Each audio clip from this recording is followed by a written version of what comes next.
Queria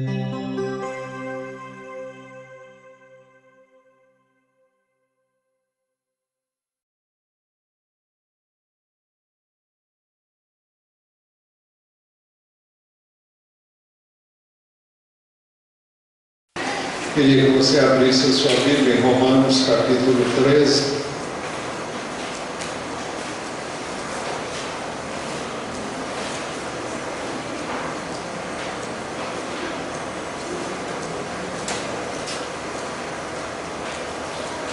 Versos 11 a 14.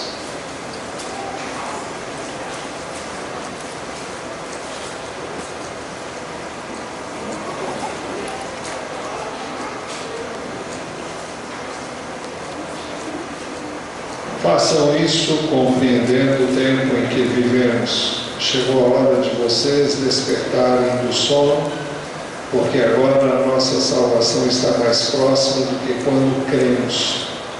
A noite está quase acabando, o dia logo vem. Portanto, deixemos de lado as obras das trevas e revistamos-nos da armadura da luz.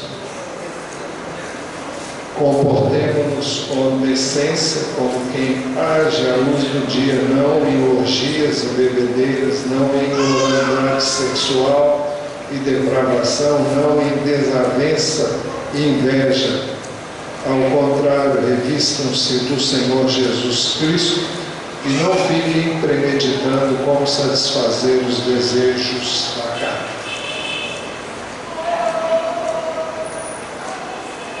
O verso 11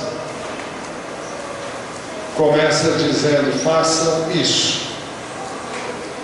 Isso o que seria o caso de perguntarmos? Naturalmente, tudo que vinha sendo dito desde o início do capítulo 13 e uma referência mais especificamente ainda ao que veio por último. E a última coisa que nós vimos nesse capítulo foi os versos 8 a 10, que dizem assim: não devam nada a ninguém, a não ser o amor de uns pelos outros, pois aquele que ama o seu próximo tem cumprido a lei. Pois estes mandamentos: não adulterarás, não matarás, não furtarás, não cobiçarás, e qualquer outro mandamento, todos se resumem neste preceito: ame o seu próximo como a si mesmo. O amor não pratica o mal contra o próximo, portanto, o amor é o cumprimento da lei.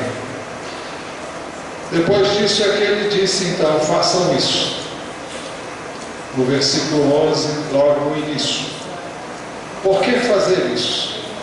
Por que viver o Evangelho?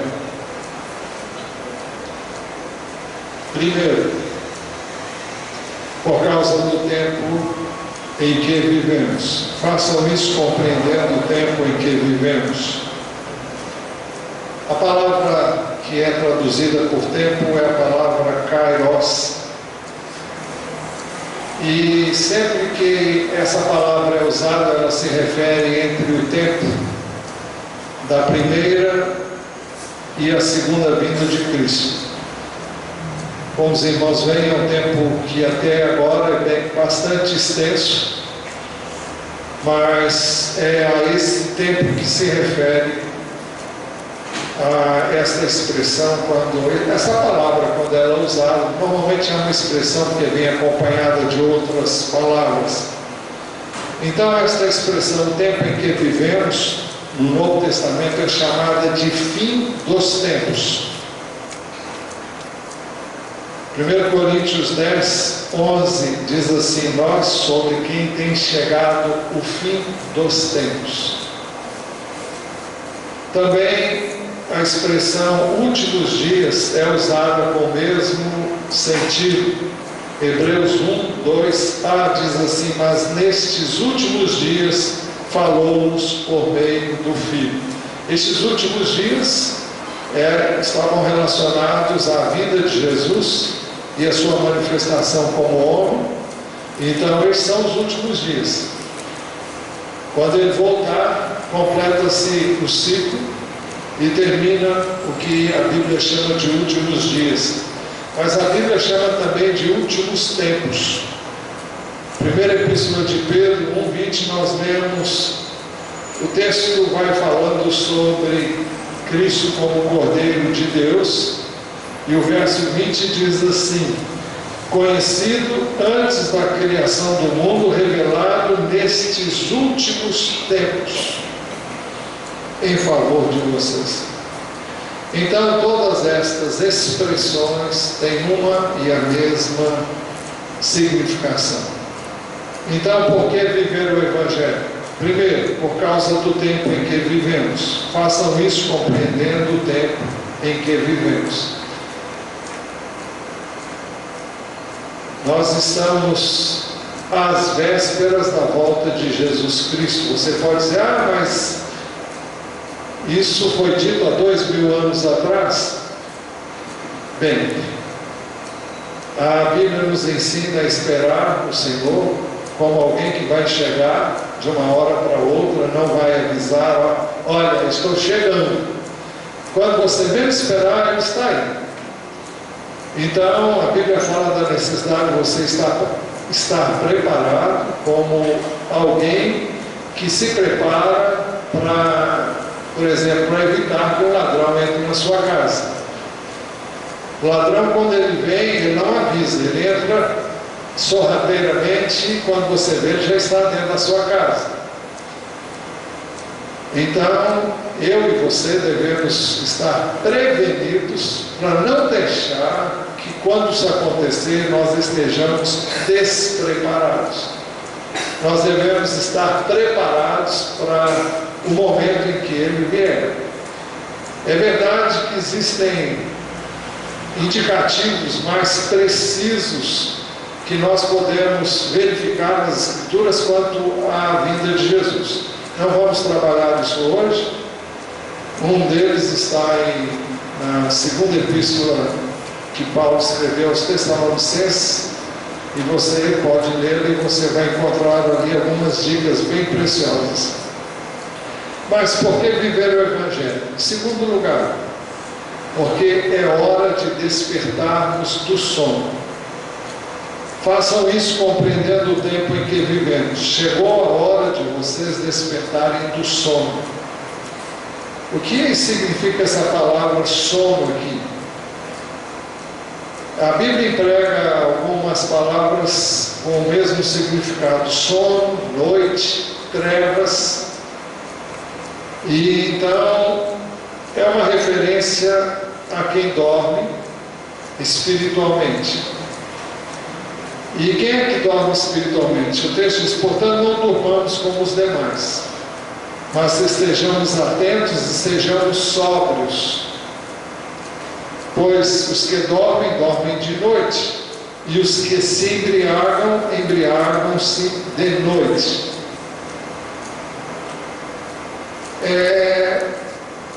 As coisas que são feitas à noite, no sentido bíblico, são as feitas no escuro. Nós temos que entender isso melhor, tendo em vista que hoje a vida noturna, no sentido, numa cidade grande, a cidade é bem iluminada, não é como naquela época onde você precisava de uma lamparina, não como a gente conheceu no início do século passado, mas até bem mais do que o início do século passado, mas ela existia naquela época e chamava de candeeiro, e ela funcionava à luz do óleo, mais precisamente do azeite, e era assim que se acendiam as candeias que iluminavam a cidade, as casas e os lugares onde as pessoas queriam ter algum tipo de luz. Mas normalmente à noite era usada para fazer coisas pelas pessoas mal intencionadas, naturalmente, que não queriam que outras pessoas vissem. Então o mal sempre foi feito à noite, às escondidas, de modo que as pessoas não pudessem ver. Então, é esse o sentido do texto. Por isso que em 1 Tessalonicenses, aliás, eu acho que eu li uma referência errada.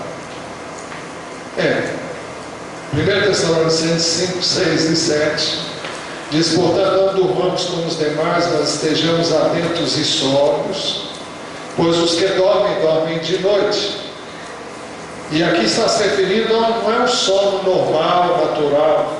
Está falando daqueles que dormem o sono da indiferença, da frieza, da acomodação, da falta de percepção, falta de sensibilidade ao momento em que estamos vivendo. Pois que dormem de noite, os que se embriagam de noite. Em Efésios 5,14 nós temos uma referência nesse sentido a quem está espiritualmente morto. Por isso é que foi dito: desperta, ó tu que dormes, levanta-te dentre os mortos e Cristo resplandecerá sobre ti. Fala de pessoas que estão espiritualmente mortas, pessoas que ainda não conhecem a Deus e que precisam despertar do sono, acordar para a vida, acordar para a verdadeira vida. Trata-se de quem dorme o sono do pecado, o sono da morte espiritual, o sono como já dissemos, da frieza, da indiferença, da acomodação e da conformação com o mundo. É muito fácil nós nos ajustarmos ao mundo, se nós não estivermos atentos, pouco a pouco, sorrateiramente, aquilo que não tem nada a ver com Deus vai se infiltrando em nossa vida, vai encontrando espaço e nós vamos recebendo, nós vamos acolhendo. Eu creio que, apesar de ser um tempo em que se multiplicam as comunicações, a televisão ainda continua sendo um elemento muito influente nas nossas vidas, tendo em vista que você recebe informações na sua sala de estar, onde você está no aconchego do seu lar, e normalmente a família está ali ouvindo e recebendo mensagens, informações que nem sempre são as melhores, nem sempre são verdadeiras, nem sempre são as que eu e você deveríamos estar vendo ou ouvindo. E a questão não é nem ver essas coisas, é o que nós fazemos quando as vemos. Nós as recebemos, nós as acolhemos, ou nós as denunciamos, nós as combatemos. Eu me refiro às pessoas que estão ouvindo conosco. Nem tudo você pode, nem todas as coisas são ditas assim por um tempo muito longo. Às vezes são mensagens curtas, rápidas, e cabe a mim, a você, a nós pais, avós, a todos que têm filhos, que têm crianças e até adultos em casa, nós temos a responsabilidade de dizer: olha, isso está errado, olha, isso não está certo, olha, nós vamos mudar o canal, olha, isso não é correto. Isso para não falar nas informações que chegam via internet. E os pais devem estar atentos quanto àquilo que os filhos recebem, para que não recebam matéria que possa desviá-los dos caminhos do Senhor, ou levá-los a ter informações que vão prejudicar a formação deles e o propósito de Deus na vida deles. É por isso que ele disse: façam isso, compreendendo o tempo em que vivemos. Chegou a hora de vocês despertarem do sono. Perguntando novamente por que viver o Evangelho, em terceiro lugar, porque agora a nossa salvação está mais próxima do que quando cremos. O texto diz: porque agora a nossa salvação está mais próxima do que quando cremos. Exatamente. Que salvação é esta? A palavra salvação ela é muito abrangente. No Velho Testamento ela é aplicada sempre, quase sempre, como uma intervenção sobrenatural de Deus na nossa vida, E na vida dos que viveram no tempo do Velho Testamento, fala de uma intervenção sobrenatural de Deus em qualquer ocasião em que você precisa de salvação. Você está vivendo uma situação de aperto, de apuros, de dificuldades, e Deus vem em sua salvação. É verdade que nós encontramos alguns textos que se referem à salvação prestes a vir e se manifestar, e que se manifestaria naturalmente quando Jesus viesse como Salvador. Mas na maioria dos textos, essa palavra é usada com relação à salvação, a um livramento de uma situação de apuros. Mas a Bíblia fala de salvação, no contexto do Novo Testamento, em 3 tempos. Salvação no passado, ela foi efetivada no nosso espírito, se foi. Eu posso dizer por mim, não posso dizer por você. Cabe a você dizer se ela já aconteceu em você. Segundo o apóstolo Paulo escreveu a Timóteo, na segunda epístola, capítulo 1, versículo 9, ele diz assim, ele fala de Deus que nos salvou e nos chamou com uma santa vocação. Deus que nos salvou. Então fala de uma obra realizada, algo já consumado, algo já terminado.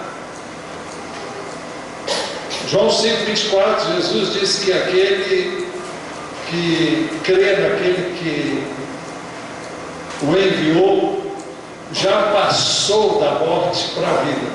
É uma obra feita, é uma obra consumada. A Bíblia fala da salvação como algo para o tempo presente, e ela ocorre no nosso espírito. As pessoas nos veem e não veem aparentemente, visivelmente, mudanças externas. É claro que as internas se manifestam externamente, não fisicamente, mas através de atitudes, de palavras, da maneira como vivemos. Então isso realmente deve ser evidenciado. Mas as pessoas olham para nós e externamente não viram nenhuma mudança. Embora, eu repita, eles devam ver mudanças profundas em nossas vidas. Se não virem isso, tem alguma coisa errada. Mas o texto diz, fala de Deus que nos salvou e nos chamou com uma santa vocação. Não em virtude de nossas obras, mas por causa de sua própria determinação e graça. Essa graça nos foi dada em Cristo Jesus desde os tempos eternos. Quando fala em tempos eternos, está se referindo ao fato de que ela foi preparada de antemão desde a eternidade. É algo que estava nos planos eternos de Deus, antes mesmo da criação do mundo. A Bíblia fala de Jesus como o cordeiro que foi morto antes da criação do mundo, conhecido antes da criação do mundo. Ele não foi morto antes da criação do mundo, ele foi conhecido, o cordeiro que foi morto e conhecido antes da criação do mundo. Quem fala disso é Pedro, na primeira epístola, no capítulo 1. Então essa é a salvação no nosso espírito, é uma coisa já consumada, então está no passado, com reflexos no presente, sem dúvida alguma, mas algo que já aconteceu. Mas a Bíblia fala de salvação no tempo presente. É algo que está sendo realizado em nossa alma.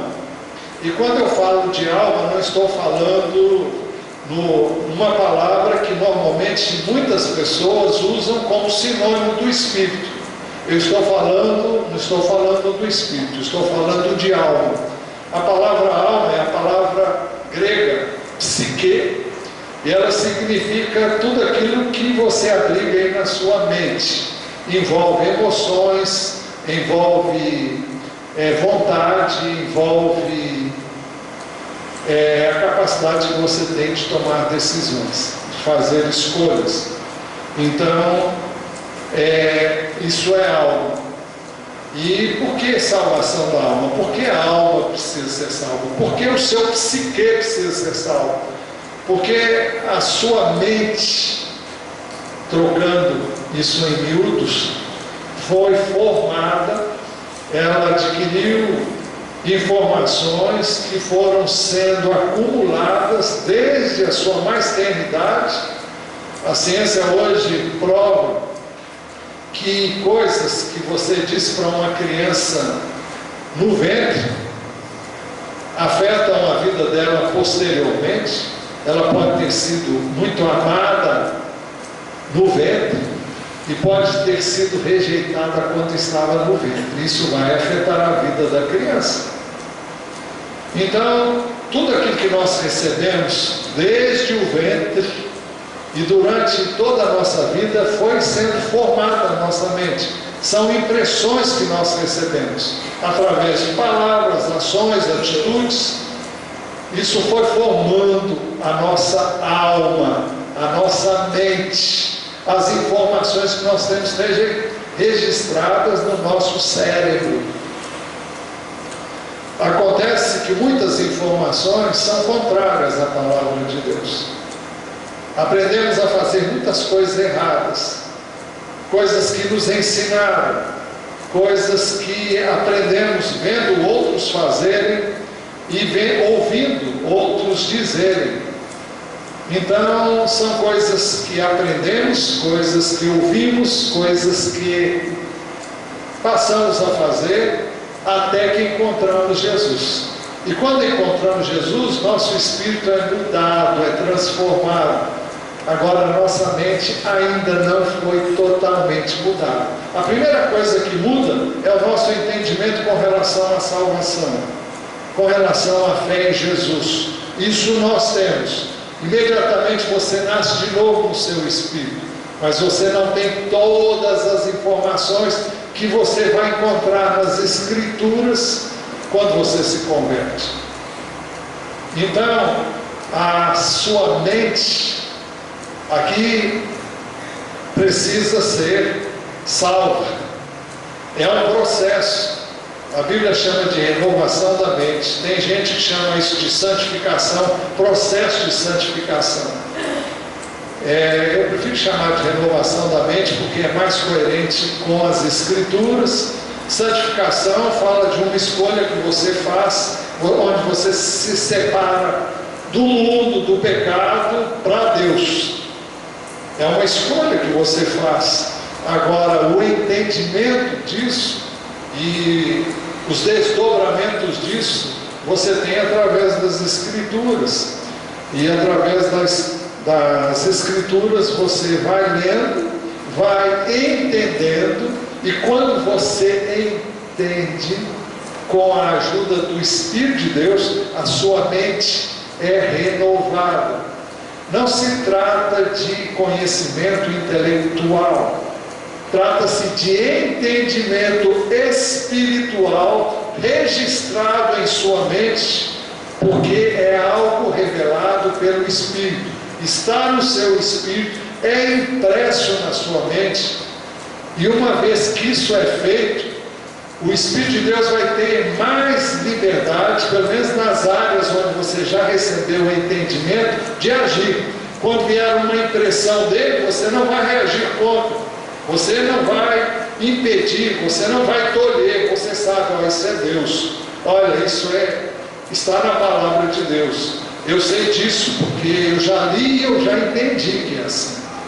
Então o texto diz: pois a mensagem da cruz é loucura para os que estão perecendo, mas para nós que estamos sendo salvos, é o poder de Deus. Eu poderia usar inúmeros textos para falar sobre isso, e eles são inúmeros, mas não é o meu propósito falar sobre isso, não, eu ia pregar só sobre isso. Então, é o processo de renovação da mente. Nós encontramos isso em Romanos capítulo 2, capítulo 12, versos 1 e 2. Encontramos isso em Tiago, encontramos em muitos textos do apóstolo Paulo. Salvação no futuro. Esse é o terceiro e último ponto terceiro tempo da salvação, se assim podemos dizer, ela será efetuada no nosso corpo. Ela ainda não aconteceu. É por isso que você, nessa carne, nesse corpo, nessa natureza humana, você é tentado, você é despertado para ter atitudes que não são coerentes com o que você tem no Espírito. Aí vem as obras da carne. E as obras da carne são conhecidas. E elas são, graças a Deus, eu ainda não... Graças a Deus, não. Eu devia sabê-las de cor, mas não porque eu não estou muito interessado nelas não, mas elas estão aqui em Gálatas capítulo 5, versículos 19. Ora, as obras da carne são manifestas: imoralidade sexual, impureza, libertinagem, idolatrias e feitiçaria, ódio, discórdia, ciúmes, ira, egoísmo, dissensões, facções, inveja, embriaguez, orgias e coisas semelhantes. Eu os advirto, como antes já os adverti, aqueles que praticam estas coisas não herdarão o reino de Deus. Bem, nós vamos até falar sobre isso daqui a pouco no próprio texto. Mas, então, a salvação, o texto diz: façam isso compreendendo...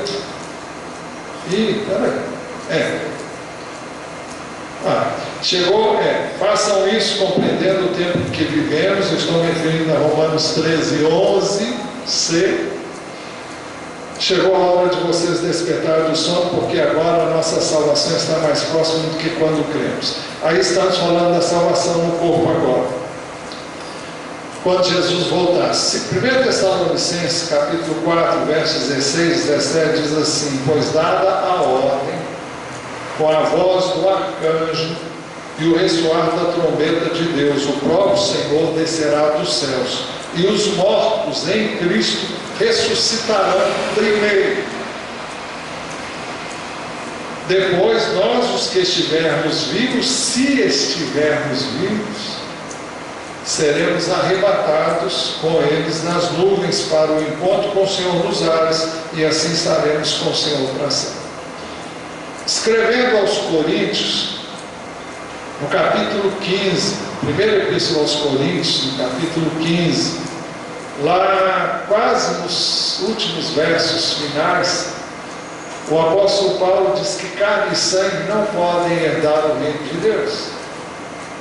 Então ele cita o fato de que no momento, no abrir e fechar de olhos, os mortos ressuscitarão e os vivos serão o quê? Transformados. Ele aqui diz que os que estiverem vivos não vão ter nenhuma vantagem sobre aqueles que já morreram fisicamente, que estão com o Senhor, porque o Senhor vai trazê-los na sua companhia, vai dar a eles um corpo novo, e vai dar àqueles que estiverem vivos, vai transformar o corpo deles, e então os que estão vivos, estiverem vivos quando Jesus voltar, e os que ressuscitarem quando Jesus voltar, ficarão em pé de igualdade, e nesse corpo novo vão subir juntos para viverem para sempre com o Senhor, vão encontrar com o Senhor nos ares. Este é o ensino das Escrituras, é um ensino bem farto, claro, bem definido nas Escrituras.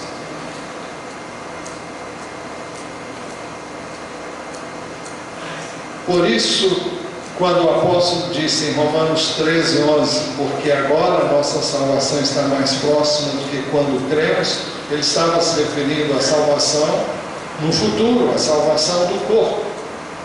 A salvação que será consumada com o retorno de Jesus na terra. Agora, por que viver o Evangelho? Em quarto lugar, porque a noite está quase acabando e o dia logo vem. A palavra noite aqui é uma referência ao tempo em que nós vivemos nesse corpo. A noite está quase acabando e o dia logo vem. Noite se refere a esse período entre a primeira e a segunda vinda de Cristo. É noite porque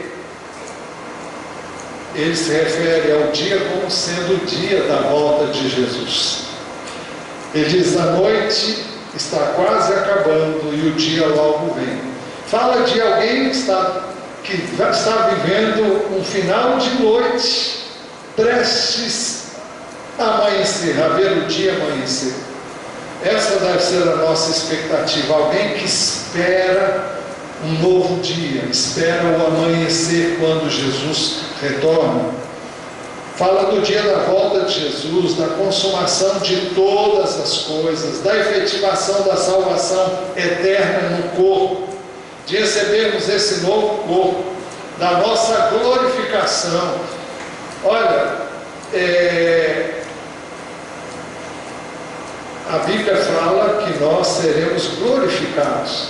Vamos ter um corpo glorificado, um corpo semelhante ao que Jesus tem hoje, um corpo para viver com Ele, viver na companhia dEle, com um corpo igual ao que Ele tem. E é nesse sentido que nós vamos ter um corpo glorificado. É o tempo da salvação, da presença do pecado. Quando nós recebemos esse novo corpo, nós já estaremos isentos do pecado. O pecado não nos atingirá mais. Nós não estaremos mais sujeitos à tentação. O pecado acabou. Nós estaremos fora dessa esfera terrena, porque não teremos um corpo de pecado, um corpo que nos induz ao pecado. Agora, se esperamos o retorno de Jesus, a salvação do corpo, a salvação eterna, nós devemos estar preparados para participar dela. Já vimos por que viver o Evangelho. Agora vamos ver como viver o Evangelho. Primeiro, deixando de lado as obras das trevas. O texto diz: portanto, deixemos de lado as obras das trevas. As obras das trevas são descritas, olha, não são diferentes das obras da carne que eu acabei de citar. Elas são obras das trevas. As obras da carne são obras das trevas, mas ele diz assim, ele usa outros termos, ele diz assim: não em orgias e bebedeiras, não em imoralidade sexual e depravação, não em desavença e inveja. Ele citou aqui várias partes que já foram citadas lá nas obras da carne, ou seja, ele citou várias facetas das obras da carne, ele chama aqui de obras das trevas, o que abrange todas elas. O que são orgias? Eu creio que se você já viveu no mundão, você conhece bem o que significa isso, ou já ouviu falar nisso. Orgias significam orgias no plural, rituais realizados na antiguidade entre os gregos e romanos em honra a Dioniso ou a Baco. Dioniso era uma divindade grega, era um deus grego, enquanto que Baco era uma divindade romana, caracterizado, que estimulava a alegria e o vinho. Daí vem a palavra, porque a divindade romana era chamada de Baco, então veio a palavra bacanal. Bacanal é uma festa ou banquete caracterizado pelo excesso de bebida e licenciosidade sexual, onde vale tudo, rola de tudo e de tudo que se possa imaginar. Então, o texto fala não em orgias e bebedeiras. Bebedeiras, você sabe muito bem, significa você embriagar-se. Imoralidade sexual é uma palavra que normalmente, é um termo que normalmente é usado para a palavra porneia, que significa todo tipo de moralidade sexual. Podem ser de cunho de todos os tipos. Podem ser práticas contrárias à palavra de Deus. Aliás, são sempre contrárias à palavra de Deus. Pode ser com sexo oposto, pode ser com o mesmo sexo, pode ser todo tipo de perversão, promiscuidade. Tudo isso se encaixa aí. E tudo aquilo que denota falta de pudor e falta de imoralidade sexual. Mas o texto fala em depravação. Depravado ou depravada é a pessoa que dissoluta, a pessoa que se acha no direito de fazer tudo que ela quer. Então ela se sente livre para fazer tudo aquilo que a carne dela deseja fazer. A pessoa não tem a mínima dificuldade de fazer aquilo que a Bíblia condena claramente. Ela faz e acha que está certa e crê, entre aspas, que está certo, porque ela encontra sempre uma justificativa para fazer o que ela quer fazer, e que agrada a sua carne, que satisfaz a sua carne, mas não é o que agrada a Deus. Então fala de uma falsa liberdade, porque a verdadeira liberdade não é liberdade para pecar e fazer o que você quer. A verdadeira liberdade é você poder escolher não fazer. É você ter a oportunidade de fazer e não fazer. Por que você tem a oportunidade? Porque você faz o que quer. Agora é você ter oportunidade de escolher e saber escolher. É você não ser escravo daquilo. Há pessoas que dizem que são livres, mas não são. Todo que comete pecado, Jesus diz que é escravo do pecado. Então, um escravo é dominado por aquilo. Paulo disse: olha, todas as coisas me são lícitas, mas nem todas as coisas me convêm. Todas as coisas me são lícitas, mas eu não me deixarei dominar por nenhuma delas. Mesmo aquilo que é lícito, se domina você, é algo que está exercendo domínio na sua vida.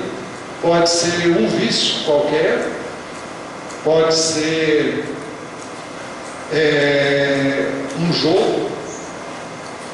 Às vezes pode ser um jogo banal, mas se você é viciado naquilo, se você não consegue viver sem fazer aquilo, então aquilo domina a sua vida. Você não consegue viver sem fazer aquilo. Fala em desavenças. Ou melhor, a palavra que está no singular, mas ela se refere a contendas e discórdias. E os irmãos sabem que uma das coisas onde eu e você somos mais tentados, talvez na relação interpessoal, seja nesta área, porque ainda que nós sejamos um no Espírito, se temos o Espírito de Deus, nós pensamos de uma forma diferente em relação a muitas outras coisas, a maneira de fazer determinadas coisas, o que fazer, onde ir e como agir, como proceder. Eu não estou falando em coisas que a Bíblia diz claramente, estou falando em decisões do dia a dia, escolhas que um pensa que deve ser de um jeito, outro pensa que deve ser do outro. Isso se aplica na relação conjugal, aplica na relação entre pais e filhos, entre irmãos. irmãos consanguíneos, irmãos na igreja, e em ocasiões, então é preciso uma dependência total do Espírito de Deus para você não se indispor com as pessoas.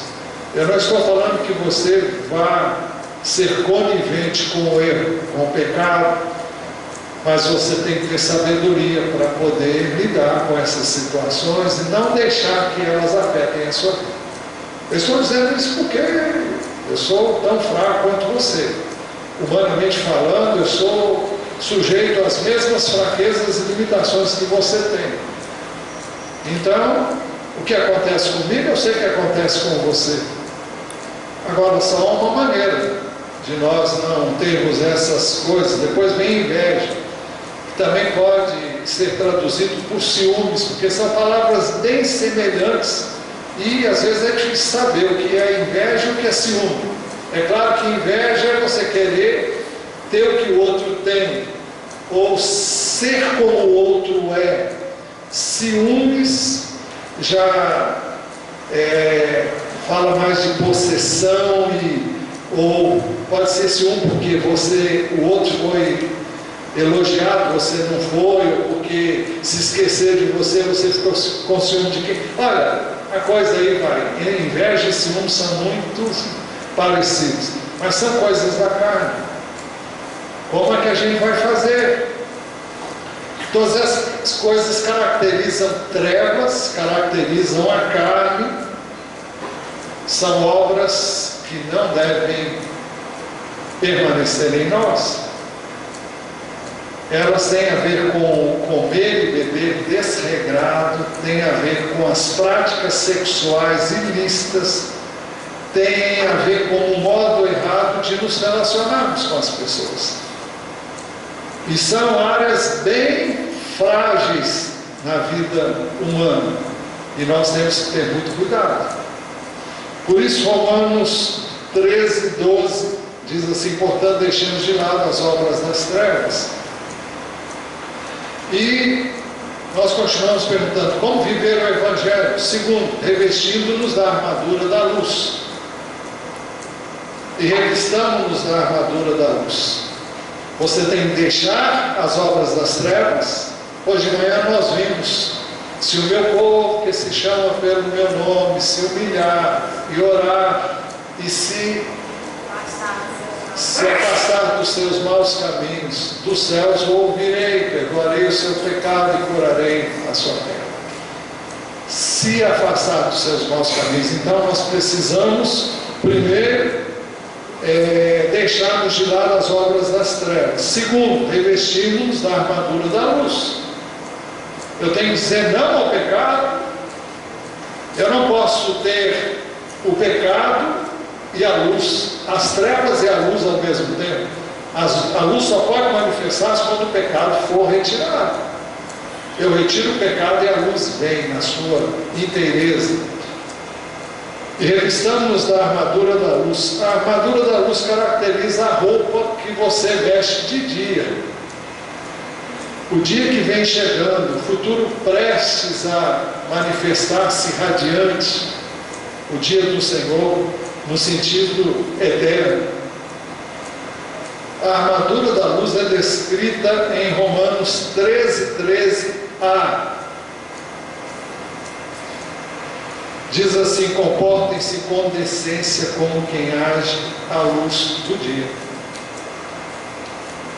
Então, eu e você devemos ter um comportamento como quem está debaixo da luz do sol. Normalmente, eu sei que tem muita gente que é safada, é sem vergonha, não está nem aí, capaz de fazer em plena luz do dia o mal que normalmente se faz à noite, às vezes escondidas. Mas aí a pessoa já é degenerada, já chegou num nível pior,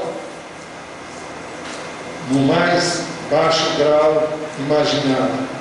Mas, então eu devo viver como eu vivo, como nós vivemos debaixo do sol. sobre os olhares de todas as pessoas. Onde eu vou viver isso? Em casa. Ninguém está vendo, mas eu devo me comportar assim, fechado no meu quarto, dentro do banheiro. E quando eu falo dentro do banheiro, é para você imaginar a coisa errada que se faz dentro do banheiro. Muita gente faz coisa errada dentro do banheiro. Eu não quero dizer, você pode imaginar, se é que você faz. Se você não faz, você nem sabe. O que é isso? O que é isso, pastor? Mas são coisas que você faz no seu quarto. São coisas que você faz lá no trabalho, quando ninguém está vendo. Coisas que você faz na escola pensando que ninguém está olhando para você. São coisas que você faz na rua, olha para um lado, olha para o outro e pensa que ninguém está vendo e faz. É um sinal que você fura, é uma lei que você não obedece. Qualquer tipo de contravenção, qualquer tipo de pecado e coisas que você sabe que são erradas. Então, comportemos-nos com decência como quem age à luz do dia. É em todo lugar, como quem age à luz do dia. Não faz diferença se é de noite ou se é de dia, você vai agir como se age à luz do dia. A minha vida e a sua vida estão expostas à luz de Deus. E não há como esconder as coisas de Deus. Deus conhece todas as coisas que nós fazemos. Uma das coisas que mais me impressionam é o que o Senhor diz no Salmo, aliás, o salmista diz no Salmo de número 39. E ele diz assim: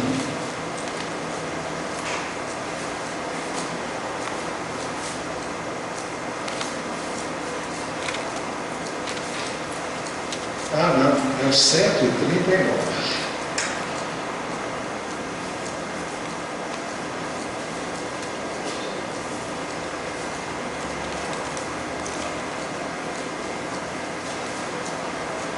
Senhor, tu me sondas e me conheces. Sabes quando me sento e quando me levanto. De longe percebes os meus pensamentos. Sabes muito bem quando trabalho e quando descanso. Todos os meus caminhos são bem conhecidos por ti.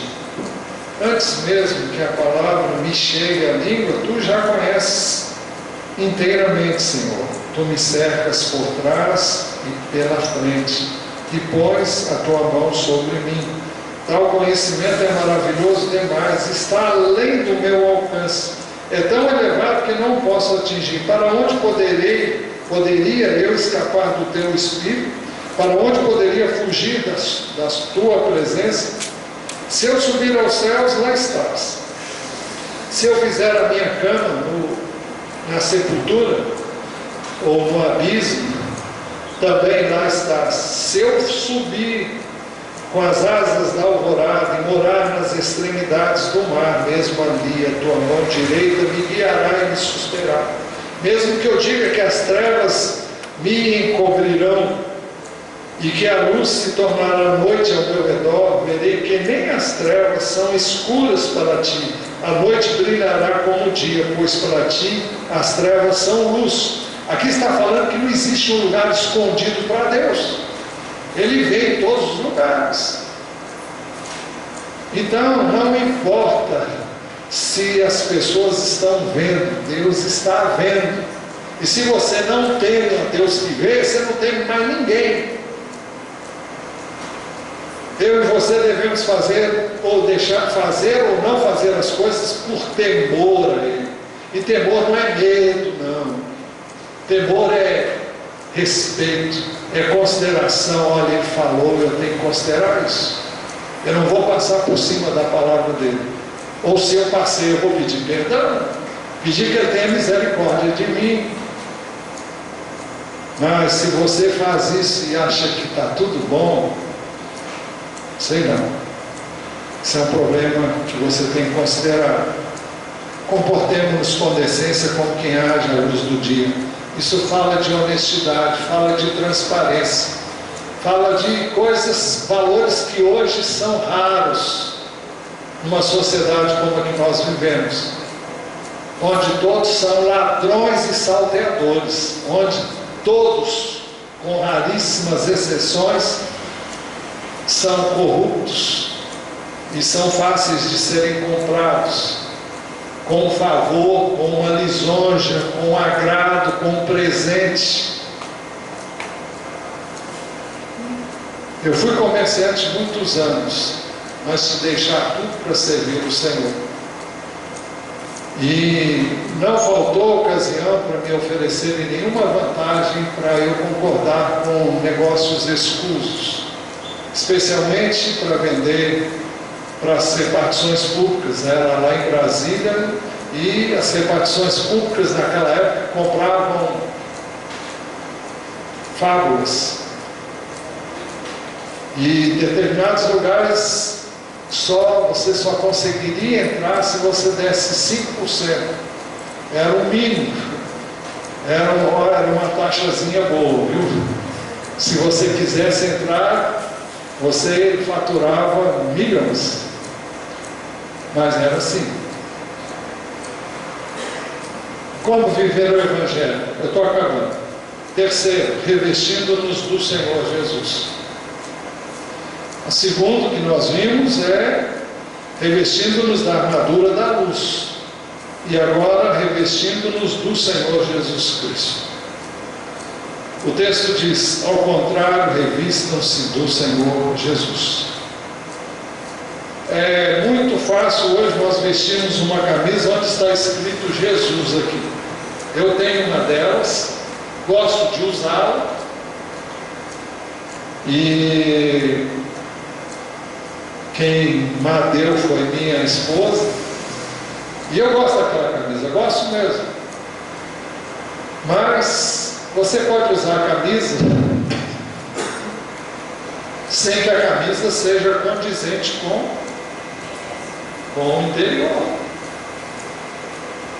Então, revista-se do Senhor. Não é vestir a camisa do lado de fora, é vestir, é deixar que Cristo te revista, é deixar que Cristo tome a sua vida. É só assim que nós podemos viver o Evangelho. Olha, isso é uma coisa chata, difícil de descer, que não dá para aguentar, é religiosidade. É uma coisa que você vai fazendo, depois enche a sua medida e você diz: estou cheio.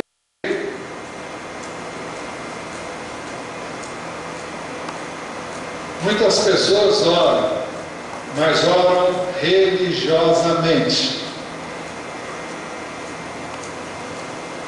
A questão é que para orar é uma atitude espiritual. E a carne não gosta de orar.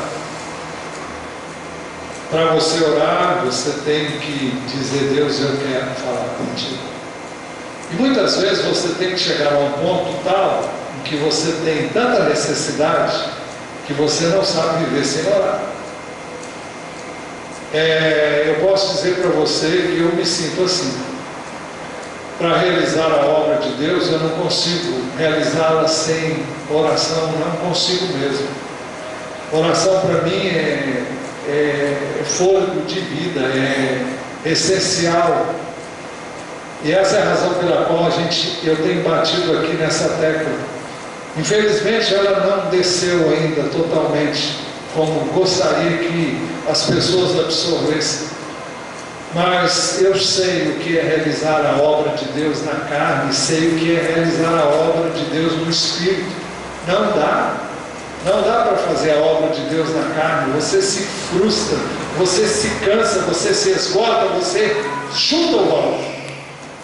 Vontade eu já tive muitas vezes de chutar o balde. Mas quando você Tem um chamado quando você está buscando a Deus e dependendo dEle. É Ele que te fortalece, é Ele que te capacita, é Ele que te levanta, é Ele que te dá força e te dá a vitória. Isso não vem sem oração, isso não vem sem humilhar-se na presença dEle. É por isso que tudo que Deus faz, Ele faz através da oração. Quando Ele quer fazer algo na história, Ele move alguém para orar, move um povo, move uma gente para orar, e Ele faz. Porque é através da oração. É assim que Ele fez, é assim que Ele faz, é assim que Ele quer fazer entre nós. Eu não sei porque eu estou dizendo isso, mas Ele sabe. Então, nós somos revestidos de Cristo quando nós cremos nele.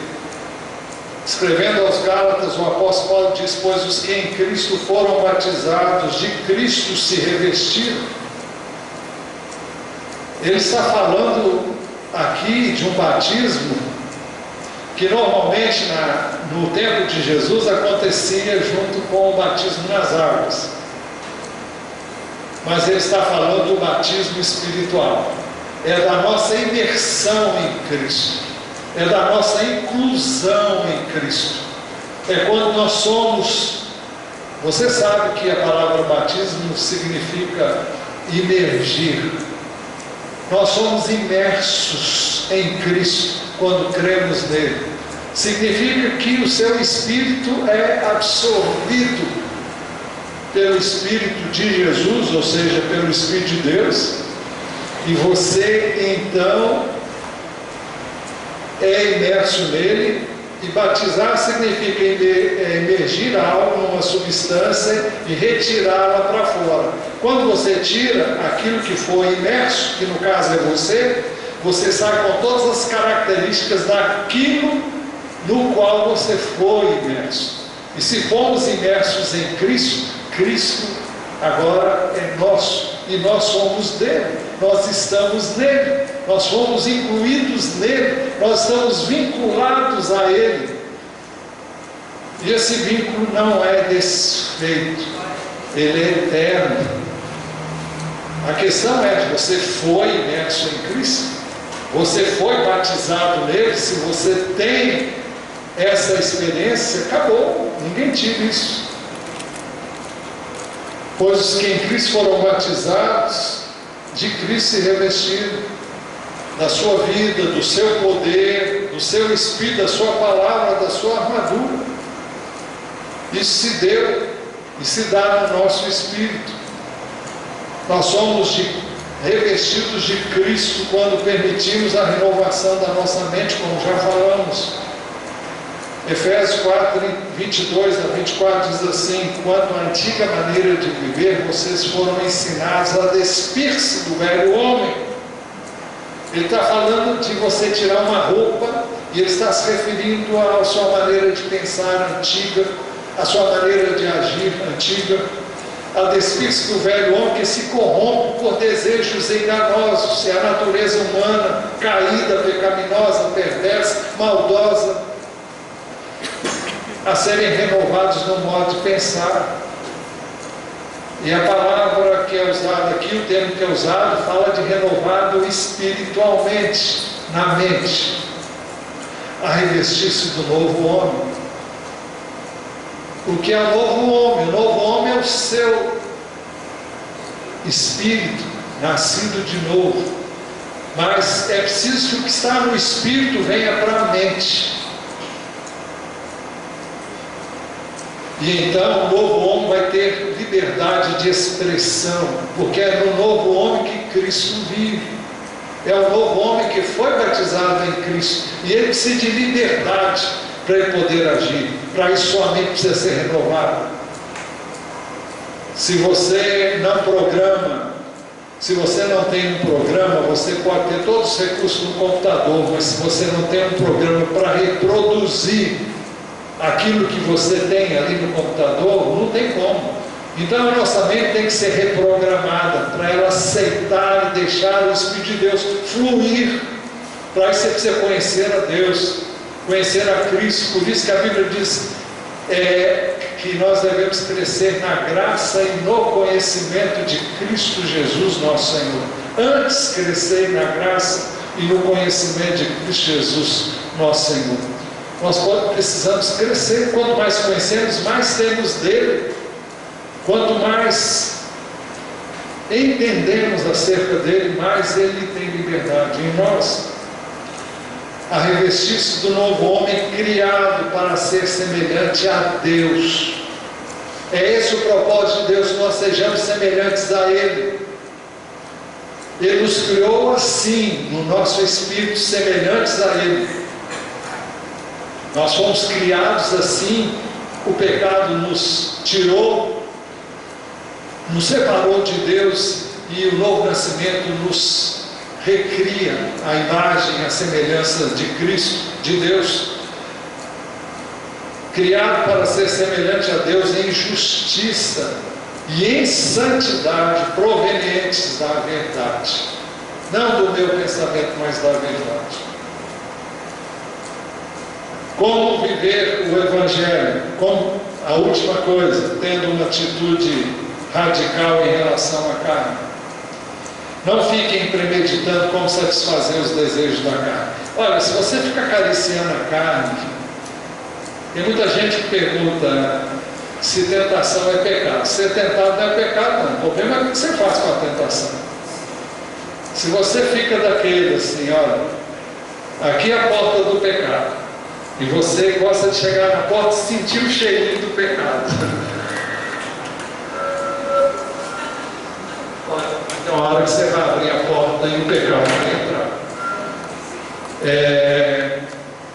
Fica brincando com fogo, fica.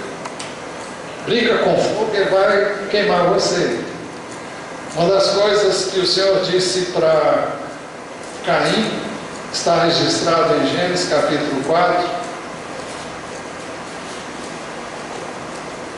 diz assim: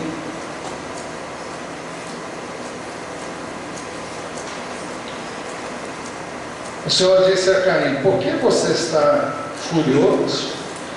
Por que se transtornou o seu rosto?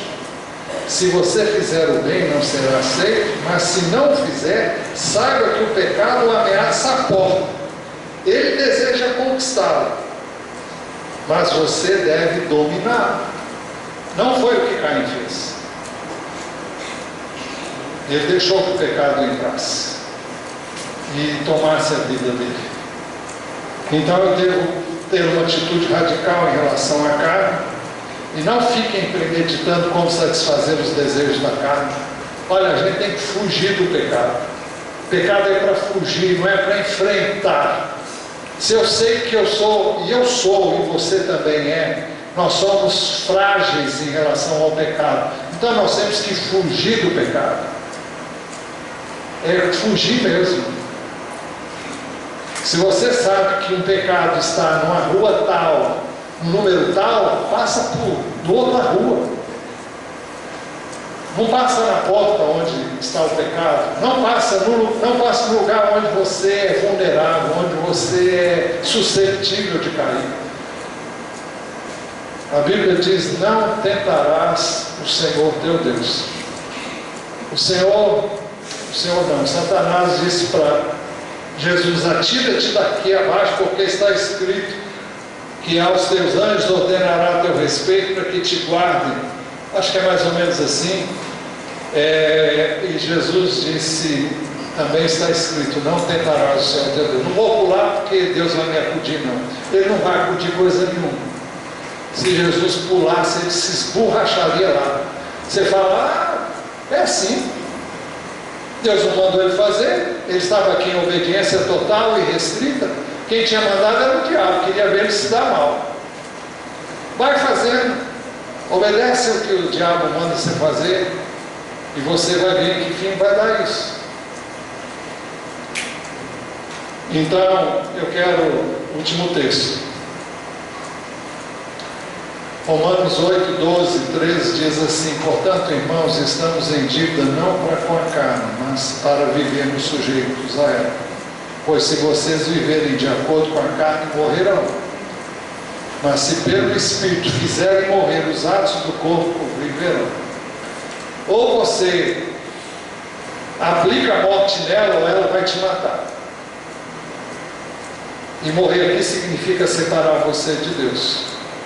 Se você fizer a opção pelo pecado, você está escolhendo a morte espiritual. Significa que você não conhece a Deus. Mas se você, pelo Espírito de Deus, aplicar a morte à carne, você vive. Você vai viver uma vida abundante, uma vida frutífera que tem realmente significado. Recapitulando, primeiro, por que viver o Evangelho? Primeiro, por causa do tempo que vivemos. Segundo, porque é hora de despertarmos do sono. Terceiro, porque agora a nossa salvação está mais próxima do que quando cremos. Em quarto lugar, porque a noite está quase acabando e o dia logo vem. Como viver o Evangelho? Primeiro, deixando de lado as obras das trevas. Segundo, revestindo-nos da armadura da luz. Terceiro, revestindo-nos do Senhor Jesus Cristo. E quarto lugar, tendo uma atitude radical em relação a cá. Feche os seus olhos e fale com Deus o que Ele tem falado, sobre o que Ele tem falado com você.